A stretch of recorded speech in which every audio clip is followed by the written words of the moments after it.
Sometimes you hear stories about people that invested some amount of money and then all of a sudden they're like a millionaire overnight.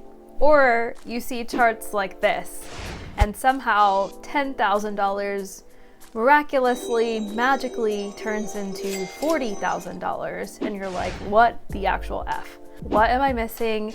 How do I make this happen for me? What is going on behind the scenes here? Today, we're going to be talking about compounding interest, and how we can make our money go to work for us to make us more money. Hi everyone, Jenna here, and welcome back to RoundUpSave. So you're probably wondering, how do I make this magic happen? Well, let's dive right in and talk about compound interest. First, I want to talk about two different concepts: simple interest and compound interest. While they're both forms of interest, they operate very differently. So let's talk about each one of them.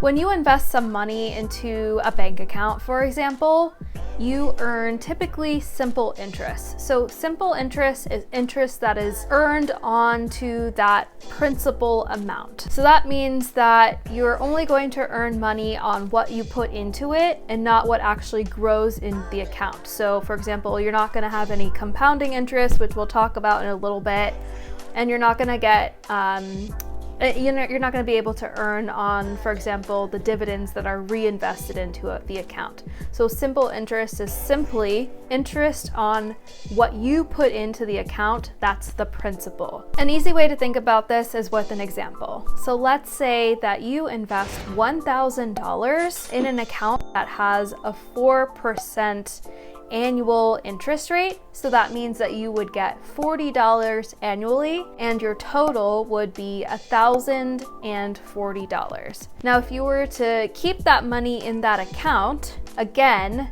if you were to earn that 4% annually for year 2, that means that you would earn, again, 4% on the $1,000, the money that you put into the account, which means that you would get $40 again. So at the end of year 2, you would have $1,000 plus 40 from year 1 plus 40 from year 2, which gives you $1,080. Simple interest is typically used in like short-term loans or car loans, anything that, you know, is a very short-term type of lending or borrowing process. But credit cards, for example, the stock market, for example, they use compound interest, and that is a little bit different. With compound interest, you're earning money both on the principal that you put in and on the interest that you earn. So the more that you invest, the more you earn, the more you can earn on your earnings, which is a very convoluted way to say that your money can grow exponentially. And that's the beauty of compound interest. It's because you put in money, that money earns money. And then, you know, if that compounding period happens again, you earn even more money. And that's how things grow, you know, into these crazy accounts with just a small amount of added interest and added deposit or initial principal into the account. So let's take a look at an example again. Suppose you are investing that $1,000 now into a type of account that has compound interest. So the interest rate is still 4%. That's going to be compounded annually. So in year 1, of course, your $1,000 will earn $40. But in year 2, this is where we start to see the magic happening. Instead of earning the 4% on $1,000, you're now going to earn the 4% on $1,040, which means that the interest that you earn in year 2 is actually $41.60.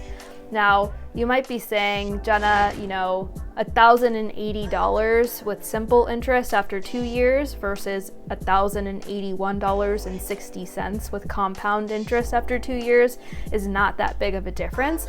But when you look at a longer time horizon, you see that you know, the interest, the compounding effects of that is what makes things, you know, grow exponentially and kind of skyrocket out of proportion.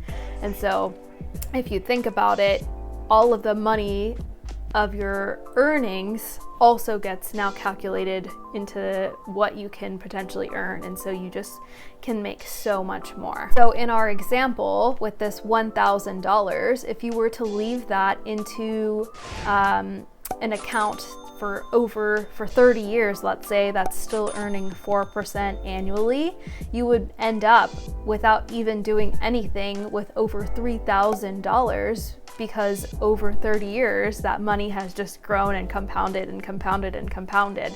And that's really the beauty of compounding.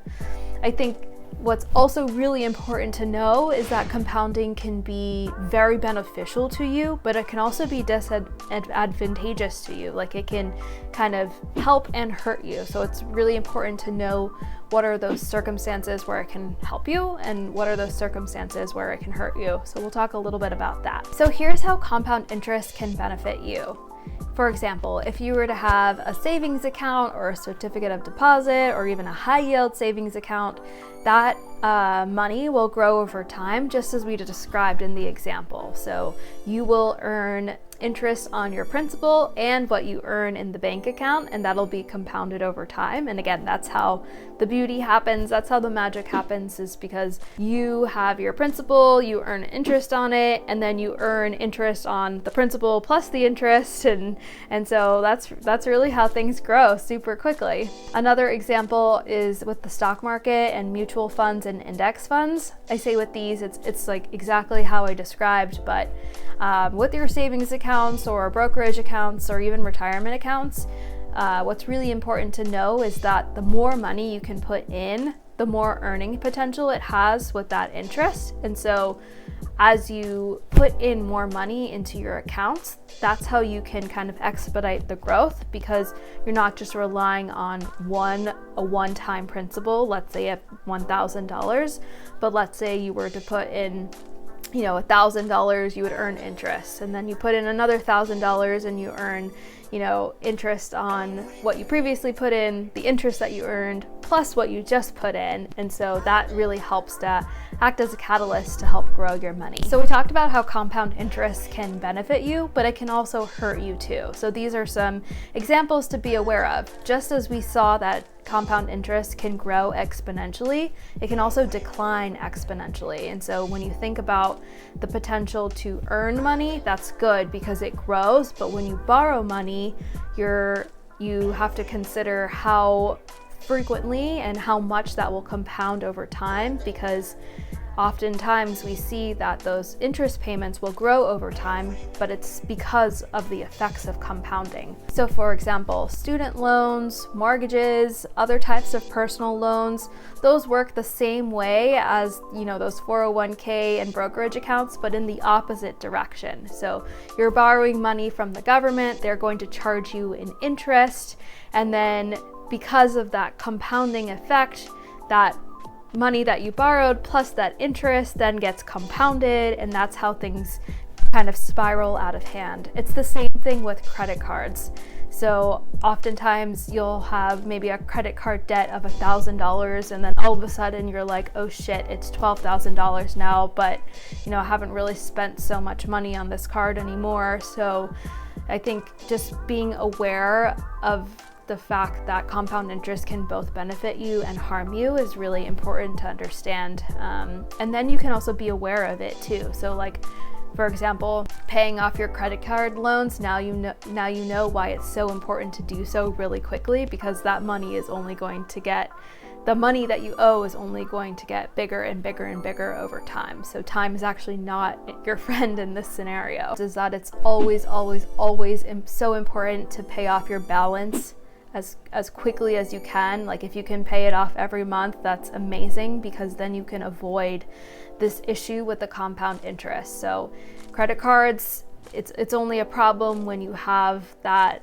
ongoing outstanding balance in which interest can be accumulated. But if you're paying off your balance like every month and you don't have anything that's due, then you're golden. Keep doing what you're doing, but just keep that in mind. So in conclusion, the effects of compound interest are truly magic. And if you didn't know about compound interest, now you do. But just remember that it can be very advantageous for you, but also disadvantageous. So it's really important to remember what circumstances it can help you and hurt you.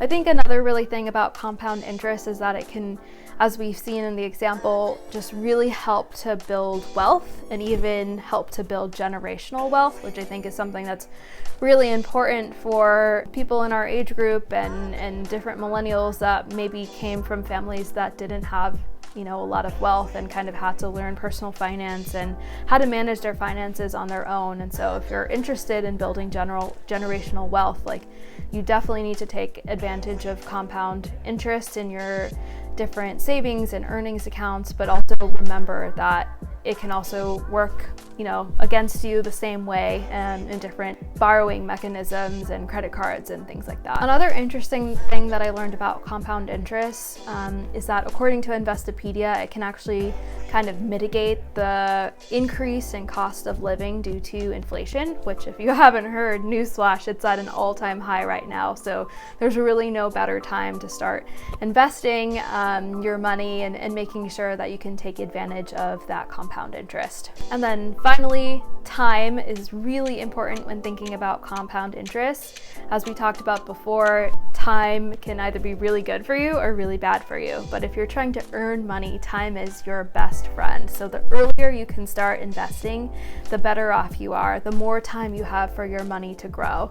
And so, even if you're, 30 years old right now, it's still in your best interest to start investing soon, because you can take advantage of still quite a long time span. But, the earlier you can start investing, the better, because you can just, sit back and relax while your money grows if you really wanted to. All right, friends, thanks so much for watching this video. If you like content like this, please be sure to let us know. It really helps the channel out when you like the like button, and make sure to smash the subscribe button. If you have any questions or thoughts or want to learn a little bit more about compound interest, feel free to drop a comment below. We really appreciate you're communicating with us and letting us know what you like and dislike. See you next time on RoundUpSave. Looking forward to it.